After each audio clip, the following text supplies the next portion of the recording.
बहराइच की सड़कों पर खेलती चार मासूम बच्चियां जिनके दिलों में टॉफी और बिस्कुट जैसी छोटी छोटी खुशियों की चाहत थी, एक ऐसी त्रासदी का शिकार हो गई जिसने पूरे समाज की आत्मा को झंझोर दिया। ये कहानी सिर्फ एक अपराध की नहीं बल्कि उस मानसिकता की है जो हमारे बीच पनप रही है और हमारी चुप्पी से और बल पा रही है। ये कहानी है 32 साल के अविनाश पांडे की, जिसे लोग सिंपल के नाम से जानते हैं। नाम में भले ही मासूमियत हो, लेकिन इसकी करतूतों ने इंसानियत को शर्मसार कर दिया। 25 जून से 7 जुलाई 2025 के बीच बहराइच के सुजौली थाना क्षेत्र में चार बच्चियां जिनकी उम्र 5 से 7 साल के बीच थी, एक के बाद एक गायब होने लगी। ये बच्चियां अपने घरों से खेलने के लिए निकली थीं, बिना ये जाने कि एक हैवान उनकी मासूमियत को तार तार करने की साजिश रच रहा है। अविनाश पांडे ने इन बच्चियों को टॉफी और बिस्कुट का लालच देकर जंगल में ले जाकर उनके साथ बलात्कार किया। ये सिर्फ एक शारीरिक अपराध नहीं था, बल्कि ये पूरे समाज की संवेदनाओं पर हमला था। उसके मोबाइल से मिली बच्चियों की नग्न और आपत्तिजनक तस्वीरें इस बात का सबूत है कि ये दरिंदा अपनी हरकतों को और भी घिनौना बनाने में कोई कसर नहीं छोड़ रहा था।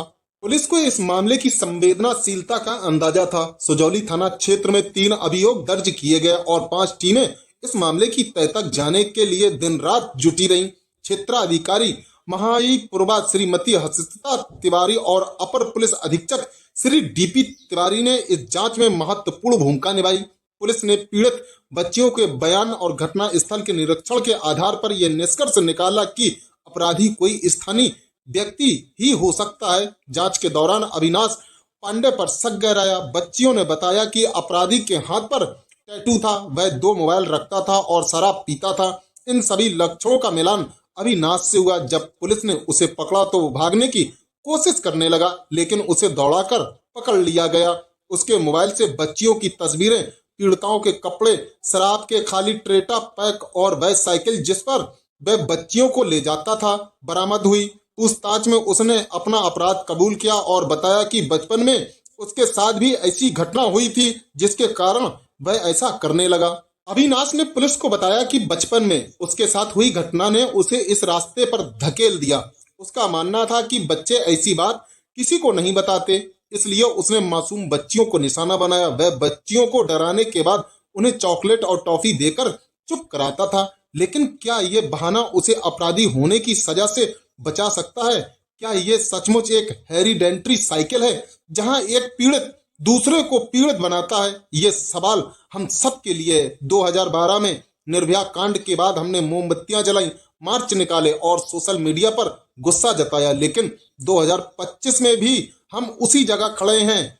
4 मासूम बच्चियां इस बार की निर्भया बन गई हैं और हमारा समाज अब भी चुप है। हर बार जब ऐसी घटना होती है, एक माँ की सांसें थम जाती हैं, लेकिन समाज की संवेदनाएं जागती नहीं। हम रावण को जलाते हैं, लेकिन असली रावण हमारे बीच, हमारी गलियों और मोहल्लों में आज भी जिंदा है। पुलिस ने इस मामले में त्वरित कार्रवाई की। अविनाश पांडे अब जेल में है और उसकी गिरफ्तारी ने इलाके में दहशत में जी रहे माता पिता को कुछ राहत दी है। पुलिस टीम को इसके लिए पुरस्कार और प्रशंसा पत्र दिए गए हैं, लेकिन क्या ये काफी है? यह घटना सिर्फ एक अपराधी की सजा तक सीमित नहीं रहना चाहिए। ये एक चेतावनी है कि हमारा समाज कहाँ गलत जा रहा है। हर चुप्पी एक अपराधी को और साहसी बनाती है, हर अनदेखी एक मासूम की चीख को और कमजोर करती है। आज हम उस मोड़ पर खड़े हैं जहां हमें फैसला करना है कि हम चीख की आवाज बनेंगे या अगली चीख का इंतजार करेंगे। ये चीख हमारे घरों से भी आ सकती है। ये घटना सिर्फ बहराइच की नहीं, पूरे देश की है। ये उन माओं की कहानी है जिन्हें अपनी बेटियों को खेलने भेजने में अब डर लगता है। ये उस समाज की कहानी है जो हर बार शोक मनाकर मोमबत्ती जलाकर अपनी जिम्मेदारी पूरी मान लेता है। लेकिन अब वक्त है कि हम सिर्फ शोक न मनाएं बल्कि बदलाव लाएं। हमें अपने बच्चों को सुरक्षित माहौल देना होगा। हमें अपनी बेटियों को ये भरोसा देना होगा कि उनकी चीख सुनी जाएगी। क्या हम उस दिन का इंतजार करेंगे जब हमारी अपनी बेटी या बहन अगली शिकार बने, या हम अभी जागेंगे, आवाज उठाएंगे और इस राक्षसी मानसिकता को जड़ से उखाड़ फेंकेंगे? ये सवाल हर उस इंसान से है जो इस समाज का हिस्सा है। आप इस पूरी घटना में क्या सोचते हैं? अपनी राय हमें कमेंट पर जरूर बताएं और चैनल को सब्सक्राइब करना मत भूलना।